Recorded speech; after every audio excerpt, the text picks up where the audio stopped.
Hola, soy el profesor Héctor Aponte Alequín. En este vídeo discutiremos el ejercicio 1 de la unidad 1 en su fragmento de Fundamentos de la Lingüística Moderna, es decir, las partes 2, 5, 6 y 7 para los cursos ESPA 3013, Introducción a la Lingüística Compendio, y LING 6010, Lingüística General.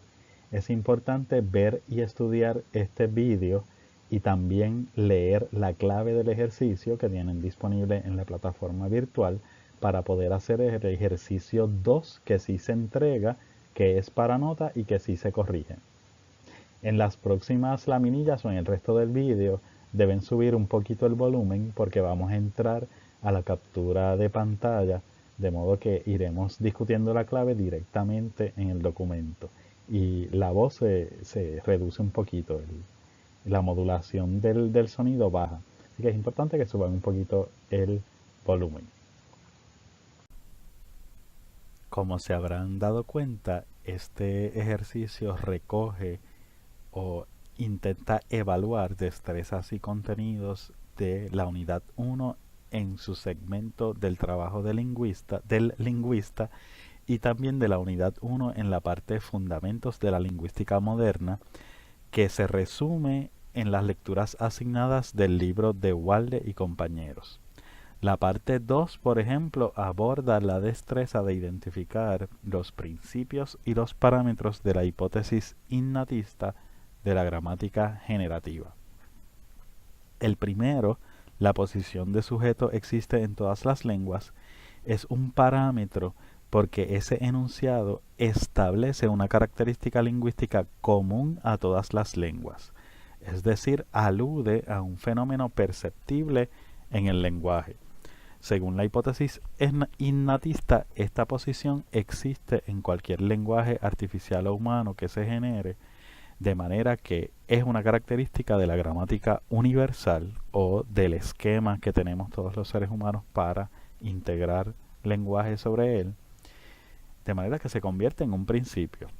El parámetro sería las lenguas que llenan esa posición de sujeto con una muestra de lengua materializable, es decir, con ello, it, il en francés, y las lenguas que no llenan esa posición de sujeto, y cómo las lenguas interpretan la posición de sujeto en el habla.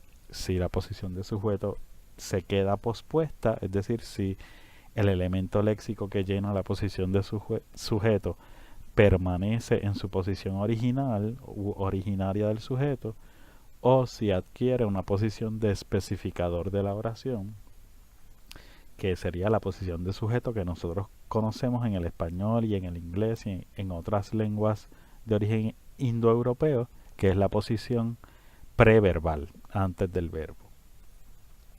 Ese sería el parámetro, pero el principio es la existencia de la posición de sujeto. El segundo establece: el español caribeño no marca caso ablativo. Este es un parámetro. ¿Por qué? Porque establece una característica común a todas las lenguas, que es el caso morfosintáctico, pero se limita a la interpretación que de esa característica hace una lengua en particular, en este caso el español caribeño. En el español caribeño el caso se interpreta limitándose a nominativo, acusativo, dativo y oblicuo, caso oblicuo.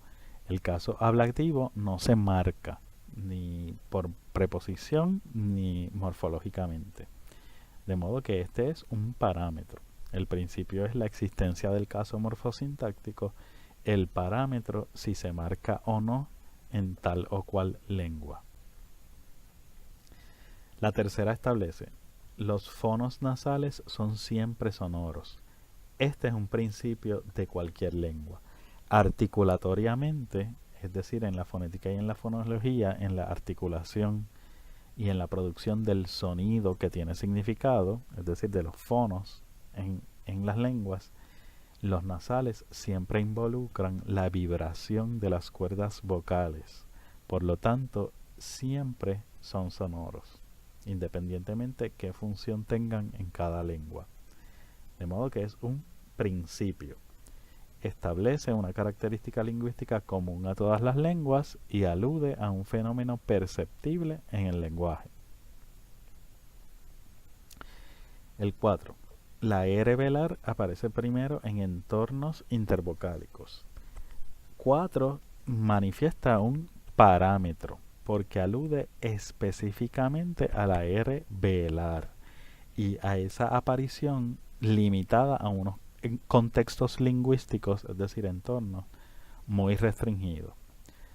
Establece una articulación fonética limitada al sistema consonántico y vocálico de alguna lengua en español. En este caso, ¿qué lengua? El español puertorriqueño. Esa R velar es la que se llama comúnmente la R arrastrada de jamón, de cajo. Pues esa R velar primero aparece en entornos intervocálicos. Esta es una característica muy específica del español. En otras lenguas que poseen esa R velar, su aparición ocurre en otros entornos y ocurre primero en otros entornos lingüísticos. Por último, la 5, la conceptuación de ir implica direccionalidad, lo que explica la proposición semántica de las frases voy a hacer esto y I'm going to do this.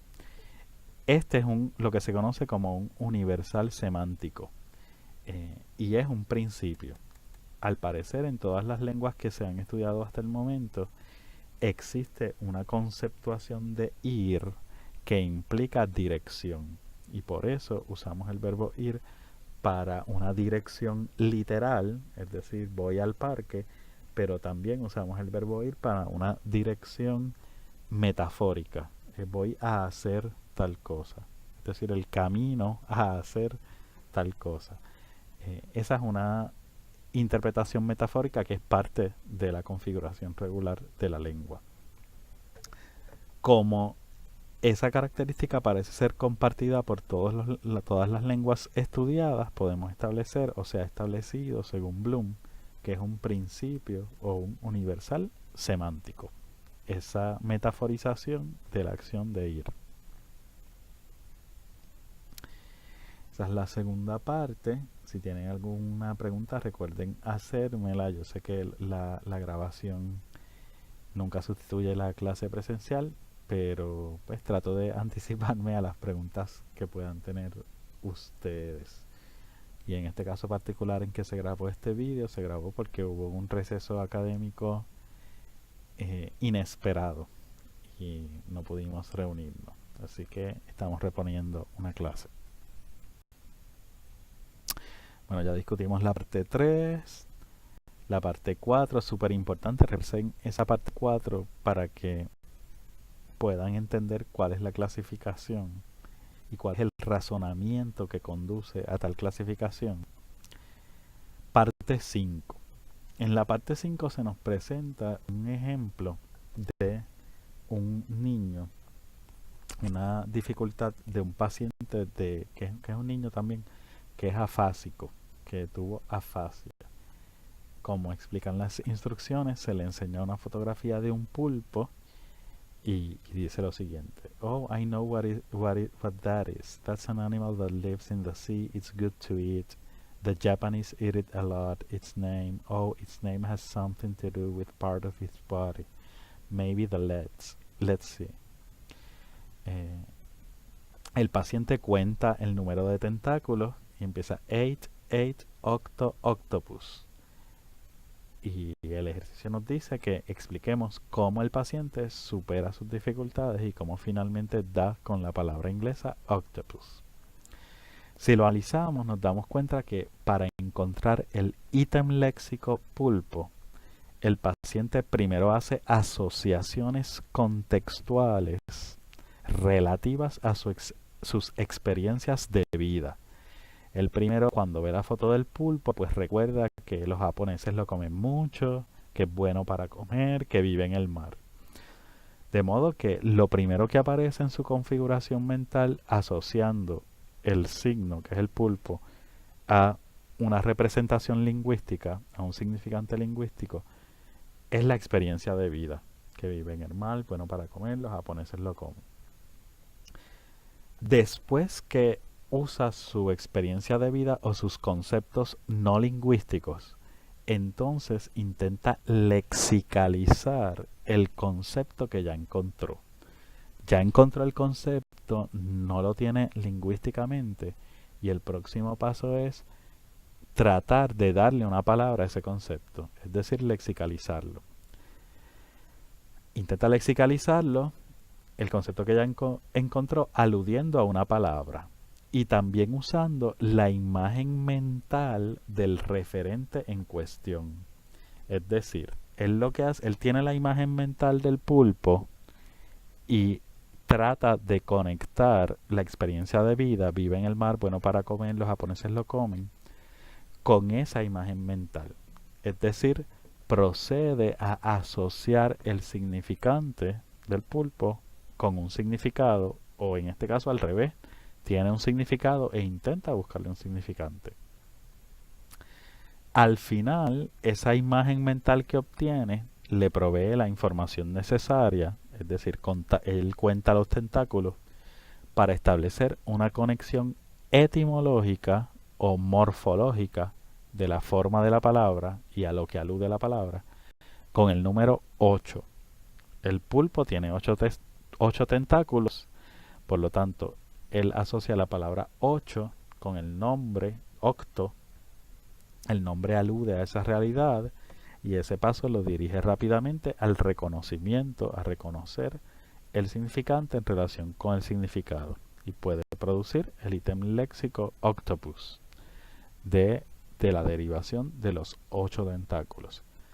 ¿A qué se parece esto? Pues ya habrán reconocido que este es el modelo de generación lingüística.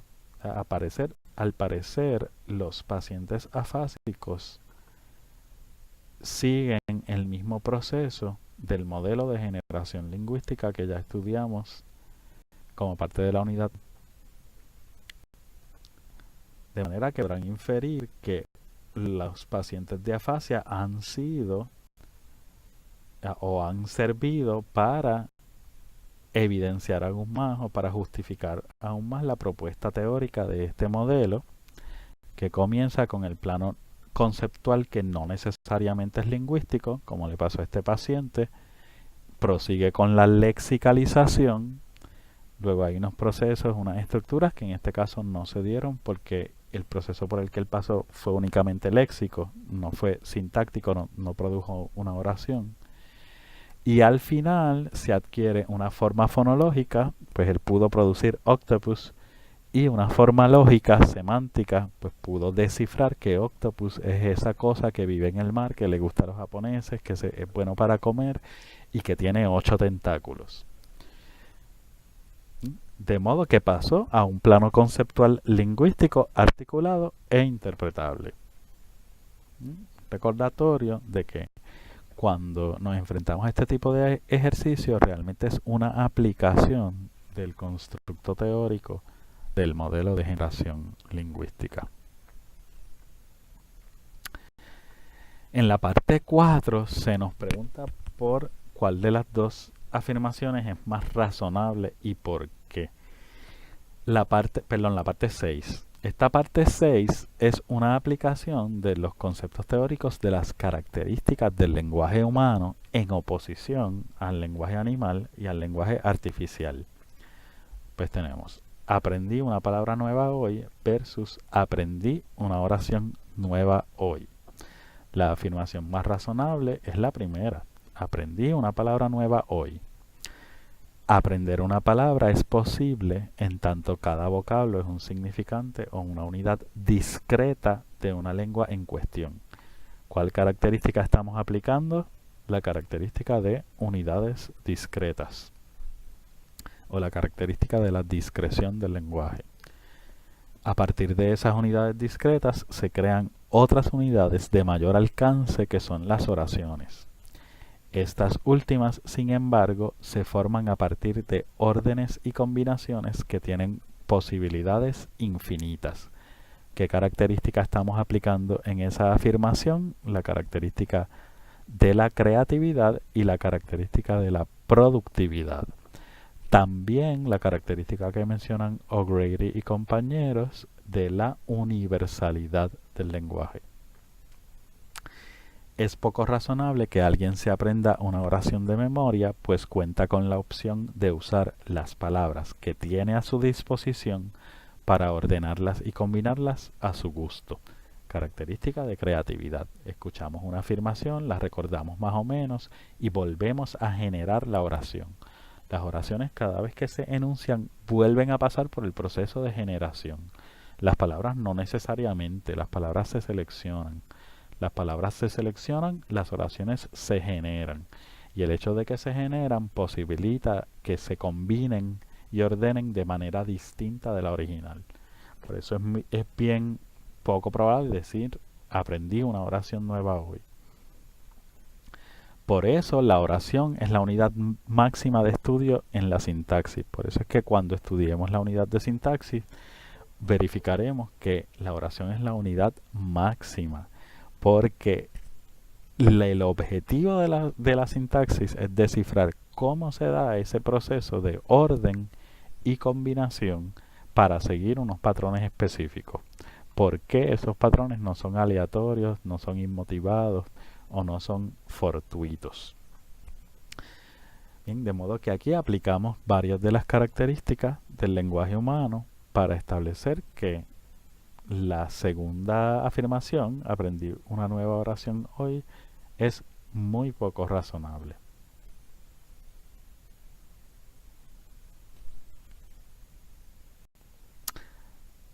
La parte 6 tiene una subparte B que también implica aplicar las características del lenguaje humano. Las siguientes afirmaciones son demasiado categóricas.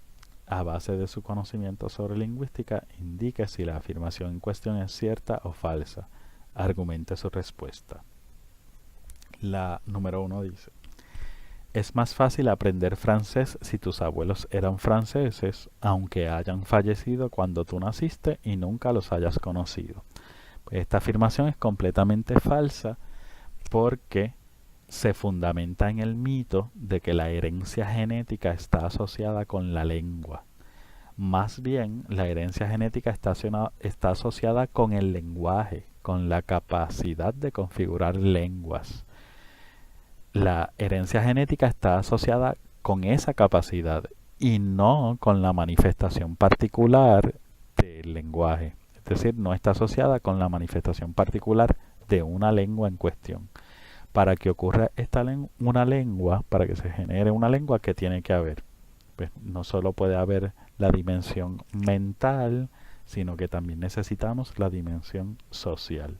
De modo que tiene que haber mínimo 2 personas que establezcan una comunidad de habla que vaya generando signos a partir de la convención y de la sistematización mental de esas convenciones, que pueden ser convenciones tácitas, es decir, acuerdos tácitos o acuerdos explícitos.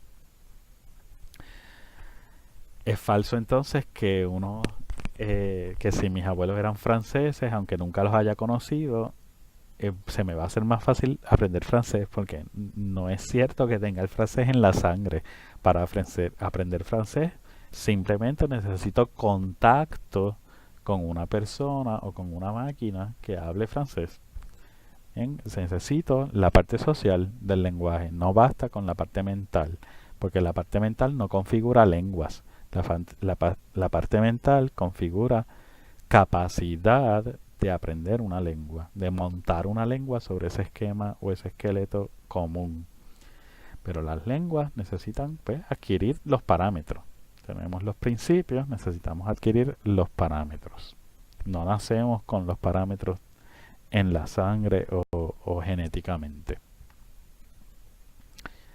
La segunda establece: los colombianos hablan mucho más correcto que los dominicanos. Obviamente es súper falso. Esta afirmación establece un juicio de corrección, meta que escapa del alcance de la ciencia lingüística y además exhibe una actitud poco científica. Ahora tendríamos que cuestionar qué es correcto y si esta comparación es plausible, dado que son sistemas distintos. El sistema del español colombiano es una lengua distinta a la lengua colombiana, según el concepto de lengua que hemos estudiado. De modo que compararlas a base de un juicio de valor de correcto e incorrecto siempre será injusto o será poco demostrativo de las realidades de cada manifestación. Tercero, primero que nada es un disparate. Debe decirse primero que todo. Si no viene nada después de primero, entonces esta frase no tiene significado lógico. Este mito es falso y tiene el objetivo de contrastar la lingüística con aquellos de ustedes que hayan estudiado filosofía del lenguaje. Esta afirmación parte de la premisa de que la lengua sigue patrones de lógica matemática y no de morfosintaxis. Y eso es falso. La lengua no sigue patrones de lógica matemática, sigue algunos patrones de lógica matemática, pero su base general es la base morfosintáctica. Es la generación de orden y combinación, no es la generación de patrones lógicos. Los patrones lógicos son artificiales, son constructos teóricos que usamos desde un punto de vista metacognitivo o reflexivo acerca del lenguaje en el marco teórico de la lógica y de la filosofía del lenguaje. En muchas lenguas, dos negaciones no implican una afirmación, así como una alusión metafórica al vacío no implica una referencia literal. Así que eso de decir primero que nada no es que literalmente nada signifique un vacío. En realidad, nada no es un elemento negativo. Desde el punto de vista morfosintáctico no es un elemento de negación. Desde el punto de vista morfosintáctico, nada es un elemento polarizante. De manera o de modo que su referencia no es literalmente la nada o la ausencia de algo. Su referencia es ninguna, no tiene referencia, tiene función sintáctica. De manera que primero que nada no es ningún disparate. Primero que nada es una secuencia completamente gramatical. Si entendemos que nada no es una alusión literal al vacío, sino que es un elemento polarizante que estudiaremos eventualmente en la unidad de sintaxis. Esos elementos polarizantes como anything, lo que en inglés sería anything, everywhere, etc. Y en español serían nada, nunca, algo y así por el estilo. La 4 ya la habíamos estudiado indirectamente cuando analizamos la conversación, el fragmento de conversación entre el entrevistador lingüístico y el hablante mexicano, el preventólogo. Las muletillas dañan la comunicación efectiva. Pues desde el punto de vista lingüístico, esta afirmación es falsa. Esta afirmación es falsa. El verbo dañar exhibe poca actitud científica, es decir, exhibe un enfoque prescriptivo. Asimismo, si se contrasta con hallazgos lingüísticos, el juicio de dañar es incorrecto. Estudios como los de Corneli 2003 demuestran que las muletillas añaden naturalidad e interacciones en las que este rasgo hace falta. Hace falta ese rasgo de la naturalidad para que esas interacciones funcionen. Y esa naturalidad se la dan o se codifica lingüísticamente, se materializa en las muletillas. Además, estos elementos pragmáticos poseen otras cualidades que podrían conducir a recomendarlos en instancias de lingüística aplicada. Así que desde el punto de vista prescriptivo, las muletillas son, entre comillas, un pecado, pero desde el punto de vista de lingüística aplicada a la redacción de discursos, por ejemplo, o a la redacción de guiones de radio, se podría aconsejar incluir algunas o ciertas muletillas para representar habla coloquial. Esa es la razón por la que esta aseveración es falsa desde el punto de vista de la ciencia lingüística. 5. Mi nene sabe mucho inglés porque solamente ve programas de cable. Pues según lo que hemos estudiado de la hipótesis innatista, esta aseveración es falsa. Se trata de una especulación que no tiene base científica. De hecho, estudios de adquisición de Silva Corbalán, de Montrul, de Sorache, etc., demuestran que la interacción es necesaria para que haya adquisición activa y no solo pasiva. Muy probablemente la adquisición que se da sin retrocomunicación es una adquisición pasiva de procesamiento, pero no de producción de lenguaje. La razón por la que su nene puede producir el lenguaje probablemente sea otra, no sea solamente que ve programas de cable.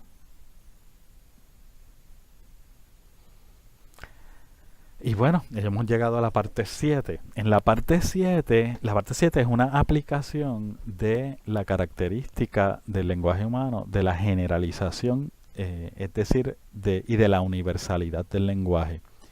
De modo que implica que nos demos cuenta cómo el lenguaje sistematiza o convierte en sistema producciones que se han dado de manera espontánea.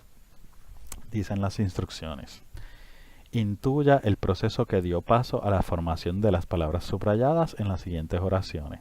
Luego, explique por qué ninguna de estas secuencias es agramatical. Es decir, por qué todas estas secuencias cumplen con los 3 requisitos de gramaticalidad. Que se reconozcan como muestra de la lengua en cuestión, que sean contextualizables y que sigan los patrones articulatorios de la lengua en cuestión. La A dice, we take note the night away. Pues en este caso es una ocurrencia que se da mucho en el inglés y es que los sustantivos los convertimos en verbos.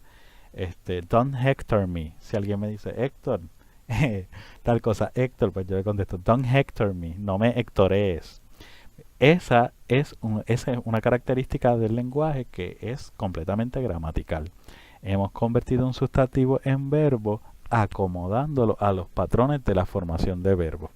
En este caso, techno, pues sigue el patrón de formación del pasado del inglés, que es el sonido de esa D final. En este caso tiene características de fricativa y de oclusiva al final de la palabra. We take note the night away. En la B, she dog-teamed her way across the Arctic. Otra vez tenemos la formación de un verbo a partir de 2 sustantivos. En la C y en la D hay marcas. La C, yo no conocía esa marca porque parece que la referencia es de los baby boomers, pero eso es una marca de carro que ya no existe. Quiere decir que se montaron en ese carro y llegaron a Oregon a ver a Rajneesh. Y en la D, pues tenemos la curita. You should band-aid that cut. ¿Verdad? Debes ponerle la marca de la curita, debes curitear esa herida, esa cortadura. La E es una referencia a Tiger Woods, al famoso... ay, se me olvidó el nombre del deporte de los hoyos, de poner las bolas en los hoyos, las pelotitas, que tuvo el escándalo con sus ex esposas y amantes. Y en este caso, pues, se hace alusión a su habilidad para el golf. Ese es el deporte del golf. Pues y así sucesivamente con el resto. Greyhounded to Columbus, will have to Ajax the sink. Ese Ajax es el Ajax, el polvito que uno usa para limpiar. Pues se está usando como verbo. Lo mismo con la H. We Windexed the windows. Pues es que windexeamos las ventanas, las limpiamos con Windex.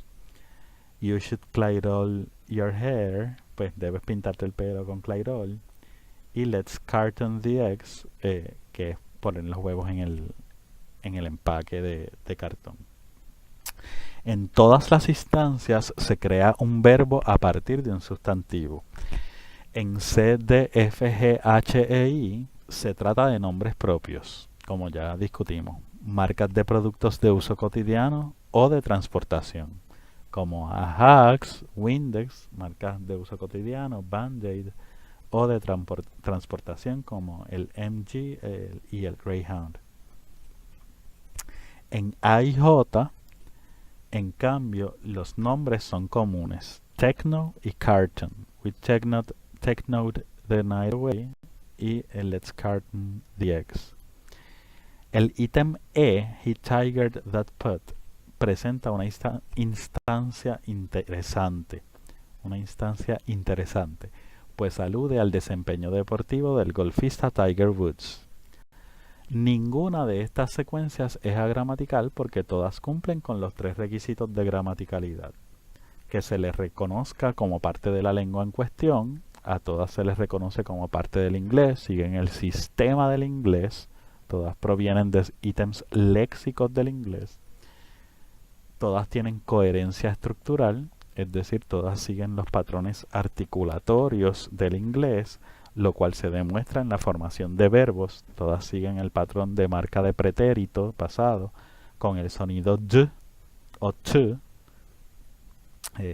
tigered, mg'd, etc., technode, o del presente singular no marcado, como es el caso de la D, G, I y J.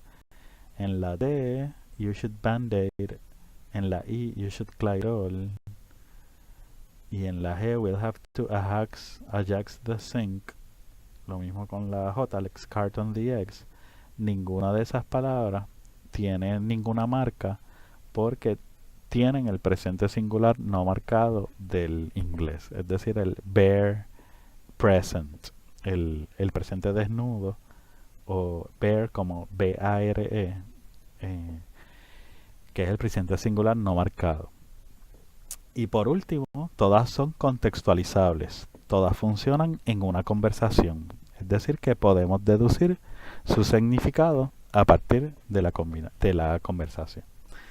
De modo que todas estas secuencias son gramaticales y pudieron formarse esas palabras nuevas porque pudieron formarse gracias a que el lenguaje humano tiene la característica de la universalidad y de la generalización, es decir, de la sistematización.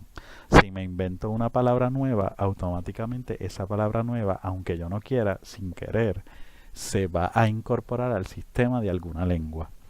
Va a ser inventada en el contexto de alguna lengua. Y en el contexto o en el entorno de alguna lengua va a adquirir los patrones articulatorios de esa lengua.